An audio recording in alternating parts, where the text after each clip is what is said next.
Hi, my name's Cliff, Cliff's Custom Floors. Working here in Southern Oregon on the floors since 1984, I think was the first time I helped out a friend of mine right here in the Grants Pass area. And yeah, playing with the Wagner RH sensors today. So before you set the sensor, you always want to clean it out really good. Then get it back.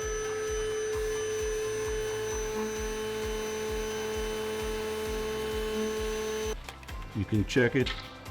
There's a couple ways to do it. Easy one, take your little thing like that, goes down 2 inches, means I'm good to go. My depth, these are really handy. Map it out on the back. It's a very awkward, ooh, that's nice. So we take that and directly push it down. That's about right. And I have a little bit of stuff on my sensor. And that's set and good. These are nice. You could add, there's little layers we could add, and a lot of times on a job like this, I could put a little medallion on the top when I add the little extenders on there. And then I have jobs where we have carpet tile down where you can just peel it back and check the slab at any point you want. Super duper handy. And it's kind of a fun trick for the customers, but then it sometimes bugs me because they go, hey, can you come show us how you can read this? Like, oh, okay, I'll do it again. It is a really cool trick. You get these little caps that have the butyl.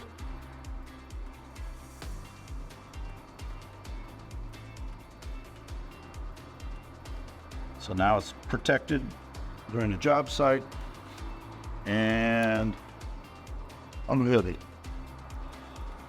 Brand new reader. Look.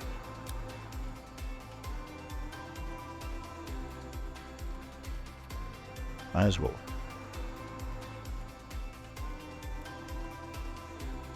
I'm at 65%, 70 degrees. That reading right there might be because I just vacuumed it out. So that will change, almost guaranteed within an hour or two. That will come to a corrective reading.